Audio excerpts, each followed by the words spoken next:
Sir ఒకటి ప్రతిపక్ష పార్టీలు హత్యా రాజకీయాలు చేస్తున్నారు, కక్ష సాధింపు చర్యలు చేస్తున్నారు అని పెద్ద ఎత్తున ఆరోపణలు వినిపిస్తున్నాయి. మీ నియోజకవర్గంలో అలాంటి హత్యా రాజకీయాలు లేవా? ఈ సాక్షి పత్రికకి వేరే పని లేదు. ఎక్కడెక్కడ వాస్తవాలు బయట చెప్పరు, వాస్తవాలు అవాస్తవాలుగా బయట చెప్పి ప్రజలని అందరూ మబ్బు పెట్టి మేము కక్ష సాధికం కాదు, కక్ష సాధికం రాజకీయం చేస్తే రాజకీయం చేయలేరు. ఖచ్చితంగా నేను కోరేది ఒకటే, ప్రజలందరూ కోరేది ఒకటే, మనం అందరం కలిసిమెలిసి మన నియోజకవర్గ అభివృద్ధి చేసుకుందాం. అభివృద్ధి చేసుకోవడానికి నాకు సహకరించండి, నేను మీకు సహకరిస్తా. మనకు కక్ష సాధికం అవసరం లేదు, రాజకీయ శాస్త్రం కాదు, ఉన్నంత వరకు మనం మంచి పనులు చేస్తాం అని చెప్పి నేను మీటింగ్లలో కూడా మన మండల మీటింగ్లలో అందరికీ చెప్పడం జరిగింది. అది కూడా ప్రజలు కూడా ఆలోచిస్తున్నారు.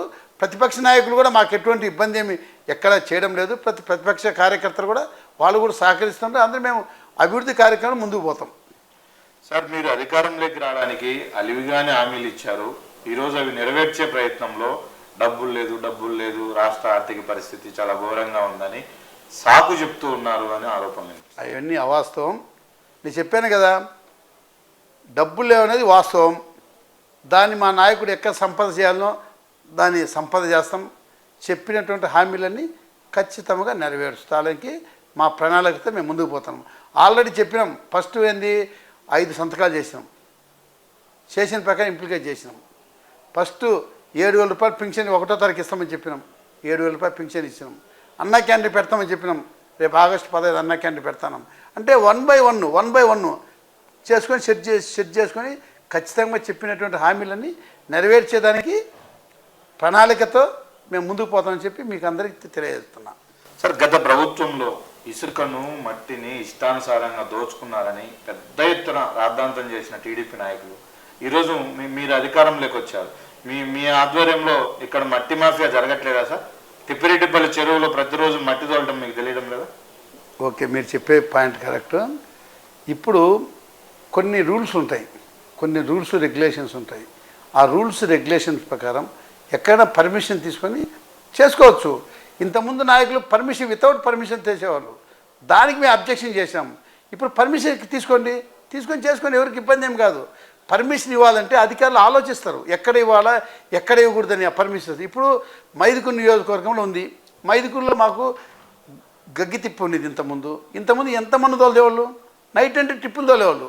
నేను వచ్చిన సేపు బంద్ చేసిన. నేను అడిగిన, ఎవరికైనా మీకు రిక్వైర్మెంట్ ఉంటే డైరెక్ట్ వితౌట్ ఎక్కడైనా ఎవరికి ₹1 ఇవ్వాల్సిన అవసరం లే, ఎవరికి ఏం డబ్బులు ఇవ్వాల్సిన అవసరం లే. మీకు ఎన్ని ట్రిప్పులు కావాల్సి ఉంటే ఎంఆర్ఓ దగ్గర పోయి మీకు ఇన్ని ట్రిప్పులు కావాలని చెప్పి పర్మిషన్ తీసుకోండి. మీరు స్వచ్ఛందంగా మీరు ₹1 ఖర్చు పెట్టుకోకుండా తోలుకోమని చెప్పి ఫ్రీగా మేము చెప్పినాం. ఇదే ఇంతకుముందు నాయకులు ఏం చేశారు, దాన్ని ఒక వ్యాపారం అది చేసుకుంటున్నారు. అది మేము వ్యాపారం చేయకూడదు. ఎవరికి అవసరాలు ఉంటే రూల్ ప్రకారం తీసుకొచ్చుకోమని చెప్తున్నాం.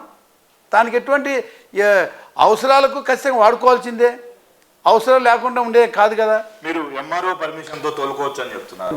ఎంఆర్ఓ మీ నాయకులకే పర్మిషన్ ఇస్తున్నారు? అట్లేం లే, అదేం కాదు. ఎవరికి అవసరం ఉంటే ఎవరు వచ్చినా ఒక అప్లికేషన్ ఇస్తే, మాకు ఇన్ని ట్రిప్పులు కావాలని చెప్పి అప్లికేషన్ ఇస్తే అప్లికేషన్కు ఇంప్లిమెంట్ చేయమని చెప్పిన.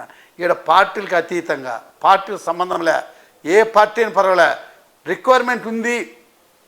ఇక్కడ బిజినెస్ చేసే కదా అందరూ వచ్చేది, బిజినెస్ కాదు ఇక్కడ చేసేది. బిజినెస్ చేస్తే అందరూ బిజినెస్ కోసం నాకు కావాలి వస్తారు. ఇక్కడ అది కాదు. అవసరం ఉన్నటువంటి ప్రజలు వాళ్ళు రిప్రజెంటేషన్ ఎంఆర్ఓకి ఇస్తే ఎంఆర్ఓ గారు దీనికి పలానా ట్రిప్పులు కావాలంటే వాళ్ళు వీఆర్ఓని ఎవరిని పంపించి దాన్ని అకామిడేట్ చేసేదానికి ఇన్స్ట్రక్షన్ కూడా ఇవ్వడం జరిగింది. ఇక్కడ పార్టీలకు అతీతంగా ఎవరైనా పోయినా కూడా ఫ్రీగా మన్ను తోలుకోవాలా, బిజినెస్ చేయకూడదు, రాజకీయం చేయకూడదు అని చెప్పి నేను క్లియర్గా చెప్పిన. దాని ప్రకారం ఇంప్లికేట్ చేసిన. ఇంతకుముందు మేము ఎందుకు చెప్తున్నాము, వాళ్ళు ఈ వ్యాపారం చేసేవాళ్ళు. ఒక ట్రాక్టర్ వచ్చి 1,200, 1,500 డబ్బులు పెట్టి అమ్మేవాళ్ళు, బిజినెస్ చేసేవాళ్ళు.